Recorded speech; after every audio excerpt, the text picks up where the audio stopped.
This is Martin Green.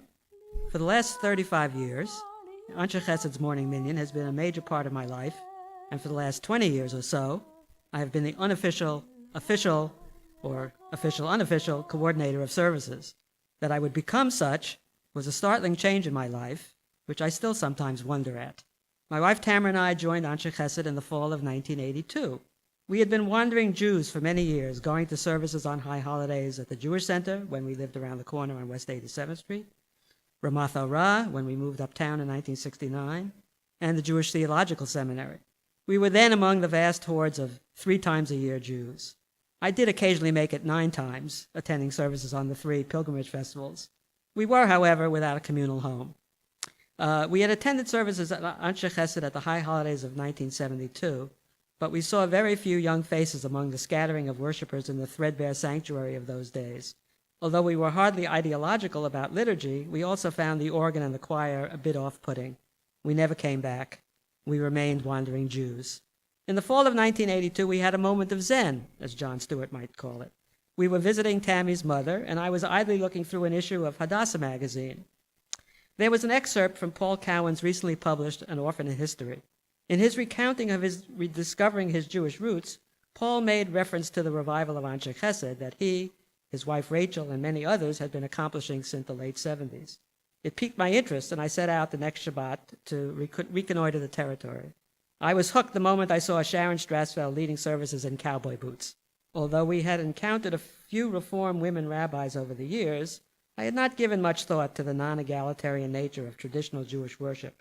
But Sharon's presence on the bema seemed so natural and right, I did not have a moment's hesitation about wanting to join Ansche Chesed. This was the place for us, I told Tammy when I got back home. So, Rita, we joined them.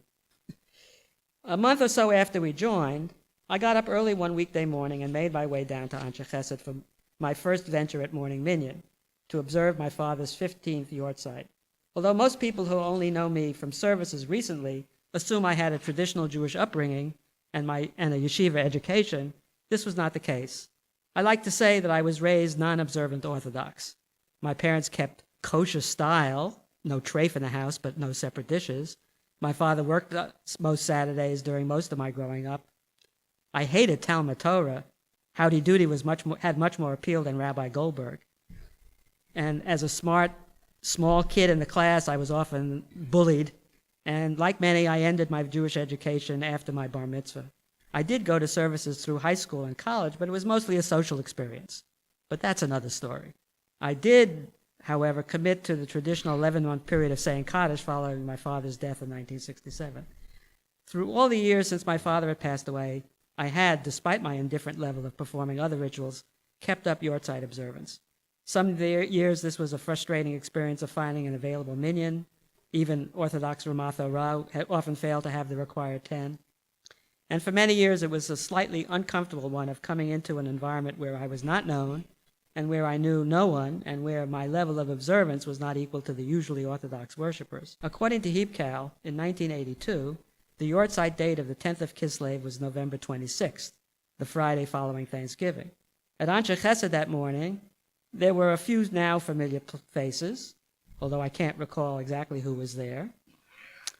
And I think that there were maybe not quite 10, but the service went ahead, and someone was called out to make the 10th person.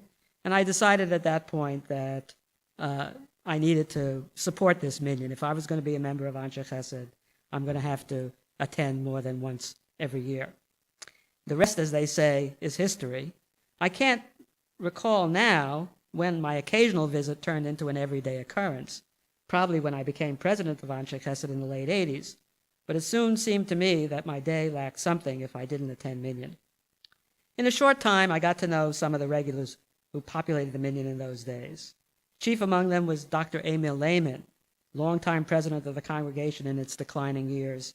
Dr. Lehman was a man of great propriety and decorum. He came to services each morning, winter and summer, attired in a 3-piece suit.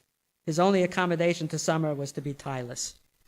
Born in Vienna, he was an accomplished historian and teacher.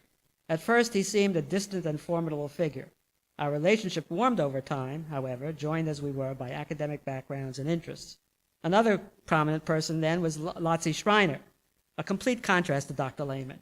Lotzi was warm and welcoming, and he impressed me with his openness and simplicity and his quiet commitment to the Minyan. A key figure was also Rabbi Wolf Kelman. Wolf was executive vice president of the Rabbinical Assembly, the conservative movement's rabbinical arm. Wolf was a central figure in fostering the revival of Ansche Chesed, arranging the shidduch between the older congregation and the younger Havarah participants, among whom were his own children, who had come into the building to use its space. I still recall Wolf introducing us to the practice of saying the penitential prayers, Tachnun, every day. Among the youngsters was Jerry Rake, who became my closest friend and teacher in the congregation, and Paul Cowan. I had seen Jerry at the Rosh Hashanah services in the chapel just after I joined, but we didn't really meet until Sukkot, when we struck up a conversation in the sukkah. Jerry's long commitment to the morning minyan was a model for me as I became more involved, and I can say that a great deal of what I know about leading services or reading from Torah is due to Jerry's help and guidance. I recall my first glimpse of Paul Cowan. After having read the excerpt from his book, I was eager to cast eyes on him. There he was on my first Shabbat at Ansche Chesed, striding in midway through services, a great smile on his face, greeting everyone as he came in. At morning minyan, he often arrived just in time for Baruch Hu, with coffee cup in hand. His early death was a great blow to the congregation and the wider Jewish community. In those days, Eugene Klein was the major officiant at services, with assistance from some of the younger members like Jerry. Jerry has often told Mr. Klein's story in conjunction with the annual giving of the award in his name at Ansche Chesed's annual meeting. As a survivor of the Holocaust, Mr. Klein, he was always Mr. Klein, pledged to devote himself to the service of some synagogue. After his arrival in the United States, he found his way to Ansche Chesed, and he never left. A few weeks after I started showing up on a regular basis at morning minyan, Mr. Klein was not feeling well, and there apparently being no one else who might take over leading the service, he turned to me. This was a moment of absolute terror for me. I had not yet learned the service, and I could just about keep up. And my previous experience leading services was limited to reciting the 5 or 6 lines that are said aloud at the end of the daily service, which I was permitted to do under the gentle and close tutelage of the shamus of the Jewish Center, Mr. Julius, when I was saying Kaddish for my father back in the 60s. I had only a dim idea about the traditional tunes that mark out each Jewish service and differentiate one from the other. The only melody I could think of was the melody of the High Holiday Amidah, which I knew only imperfectly, and which, in any case, was totally inappropriate. Thankfully, the custom at Ansche Chesed was not to repeat the whole Amidah, so I managed to stumble through the first few pages. Then came the conundrum of what came next. I looked around, waiting for some prompt from someone. I was in severe distress by this time when someone, I think it was Jerry Rake who had come in late, called out Ashrei, which I managed to find in the large print prayer book used at the reader's table. Then the echoes of my days at the Jewish Center came to me, and I was home free. Over the next few months, I undertook to learn how to lead services on Shabbat and began to feel more comfortable taking on an increasing role in the morning minyan.